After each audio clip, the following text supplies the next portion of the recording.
क्या आपने कभी गौर फरमाया है कि साल हा साल से पानी की बूंद बूंद को तरसने वाले आखिरकार पानी में ही क्यों बह जाते हैं। मैं हूं मोहम्मद असफ नईम और आज की हमारी गुफ्तगू का मौजू है सैलाब से मुतासरा लोगों की मदद। इसके दो पार्ट्स होंगे। एक पार्ट के अंदर हम उन वजूहात का तज़किरा करना चाहेंगे जिन वजूहात की बुनियाद पर सैलाब आते हैं और फिर उनका हल जो है वो ढूंढने की कोशिश की जाएगी कि सैलाब को रोका कैसे जा सकता है और सैलाब के नुकसान से बचा कैसे जा सकता है। सैलाब आने के वजूहात क्या हैं? इसकी बुनियादी तौर पर दो वजूहात हैं।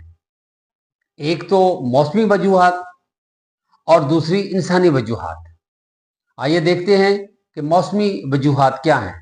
नंबर एक, बारिशों का शदीद तर होना और मानसून की जो बारिशें हैं उनका मामूल से ज्यादा हो जाना। मानसून, पहले तो मानसून का मतलब समझ लीजिएगा।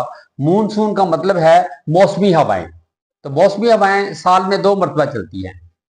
एक मरतबा वो खुश्की से समंदर की तरफ और एक मरतबा समंदर से खुश्की की तरफ चलती हैं और फिर वो अपने अंदर दो तरह के ही मिजाज लेकर आती हैं। वो मानसून की हवाएं जो हैं या जिनको मानसून कह देते हैं, वो दो तरह के मिजाज हैं, एक खुश्की वाला और एक बारिश वाला।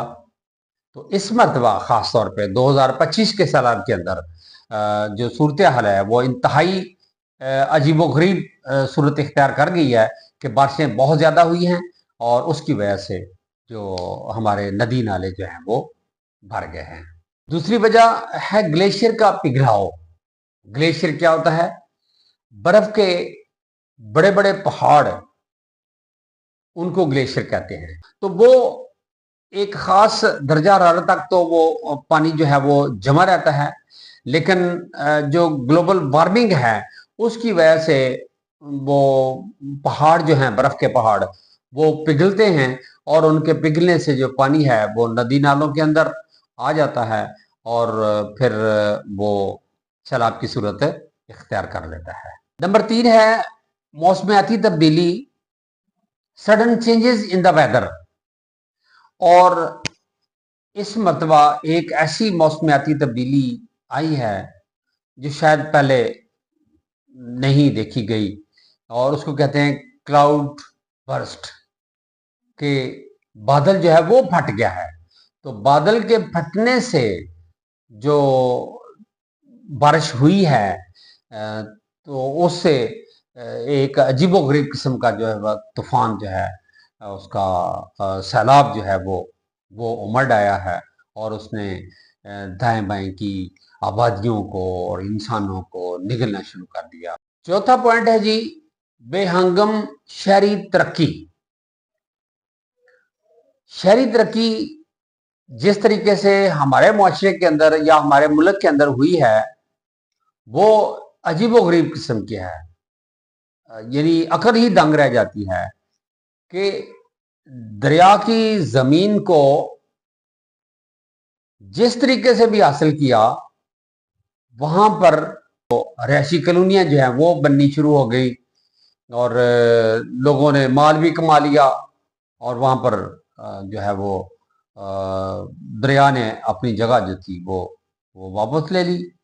बेहंगम शहरी तरक्की के हवाले से ये भी जरा ख्याल करें कि जो नाले थे उनके अंदर कचरा फेंक फेंक कर उसको बेकार कर दिया और बंद कर दिया और शहरों के करीब से या शहरों के अंदर से गुजरने वाली नहरों के अंदर भी कचरा फेंक फेंक कर उनको गंदे नाले बना दिया और वो रास्ते जो हैं वो यूं समझे कि पानी के जो रास्ते थे वो ब्लॉक हो गए।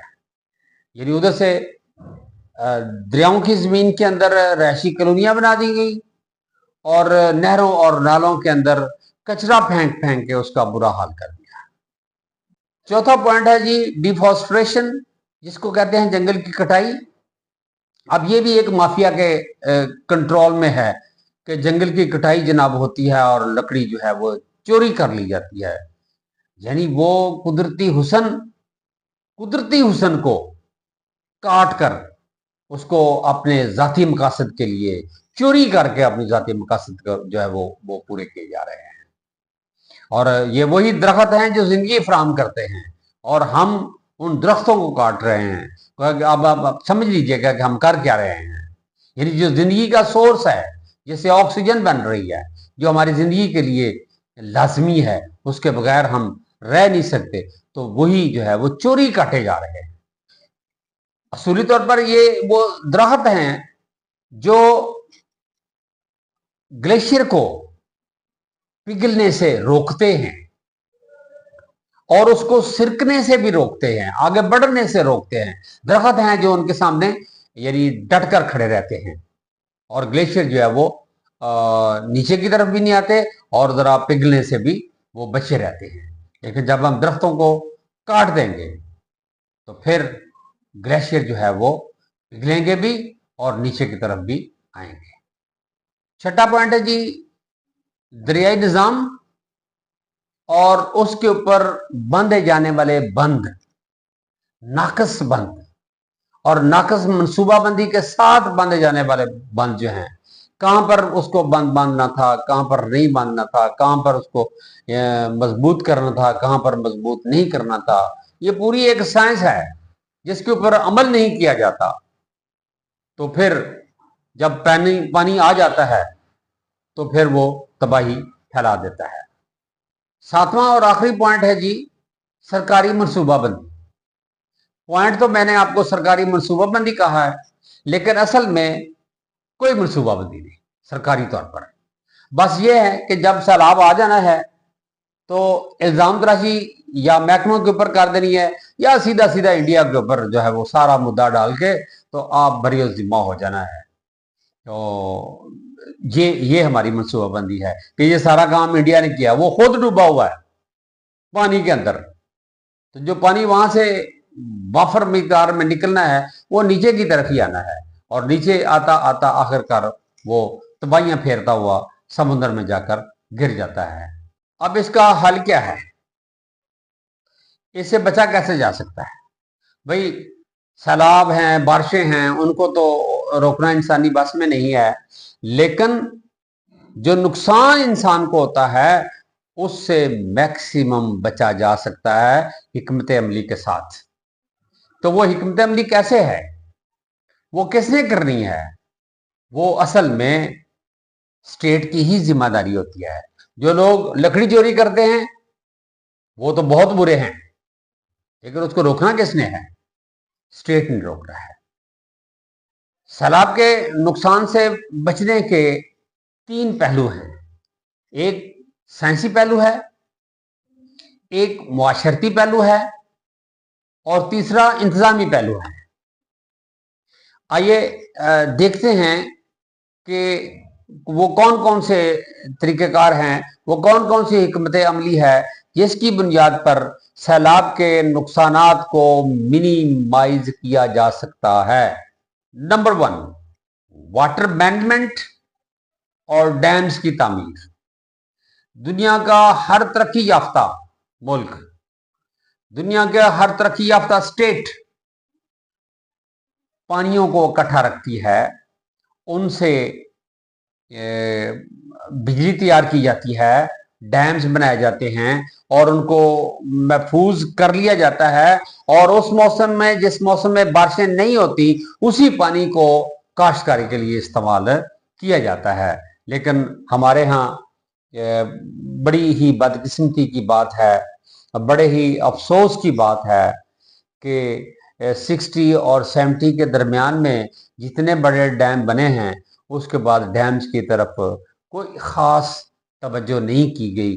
फी आबादी अगर देखा जाए, फी ज़माना अगर देखा जाए, तो मैं ये कहने पर मजबूर हो गया हूँ कि कोई डैम नहीं बनाया गया। दूसरी बात यह है कि जो कुदरती तौर पर जो दरिया के रास्ते हैं उनके ऊपर बनाई गई जो भी किसी किस्म की भी तामीर है उसको फौरन वहां से हटा लेना चाहिए ताकि इंसानी जानों को और माल असबाब को बचाया जा सके। तीसरा पॉइंट है जी शहरी मनसूबाबंदी और बेहतरीन ड्रेनेज सिस्टम। मनसूबाबंदी के हवाले से मुझे एक बात याद आ गई। जिस जमाने में हजरत अल्लामा इकबाल यूरोप के दौरे पर थे तो इटली के जो हेड ऑफ द स्टेट थे उन्होंने सुना कि अल्लामा इकबाल नाम का कोई फिलोसोफर है, वो यूरोप के दौरे पर आया हुआ है या यूरोप में पढ़ाई के लिए आया हुआ है, तो उसने मिलने की ख्वाहिश का इजहार किया। मुलाकात हुई, वो बहुत ज़्यादा मुतासर हुआ हजरत साहब से और एट द एंड उसने कहा कि इकबाल मुझे कोई नसीहत कीजिए। तो हजरत साहब ने फरमाया कि जब शहर एक खास हद तक उनकी आबादी पहुंच जाए तो नए शहर आबाद करने शुरू कर दो। कहते हैं कि वो आदमी जो डिक्टेटर था और उसका बड़ा कंट्रोल था अपने मुल्क के ऊपर, वो खड़ा हो गया और उसने कहा कि इकबाल आपने इतनी बड़ी बात बताई है। तो इकबाल ने कहा ये मेरी बात नहीं, ये नबी आखिर-उज़्ज़मान हजरत मोहम्मद सल्लल्लाहु अलैहि वसल्लम की बात है कि अगर शहर एक ख़ास हद तक बढ़ जाएं तो उसके बाद वहाँ की आबादी रोक दी जाए और नए शहर जो है वो आबाद कर दिए जाएं। सैलाब के नुकसान को कम से कम करने के लिए शजरकारी और जंगलात को आबाद करना पड़ेगा और उस सिलसिले में सिर्फ स्टेट की तरफ ना देखा जाए, उसमें हर शख्स को अपने हिस्से की शम्मा जलानी चाहिए। एक साल में अगर एक फर्द एक दरख्त को एक साल तक महफूज रख सकता है और अगले साल वो एक और दरख्त लगा दे और फिर 2 सालों के अंदर 2 दरख्तों को वो परवान चढ़ाने में कामयाब हो जाता है, तो यकीन जानिए कि एक वक्त ऐसा आएगा कि हम इन सैलाब का मुकाबला बड़े अच्छे तरीके से कर सकेंगे और जानी और माली नुकसान को कम से कम कर सकेंगे।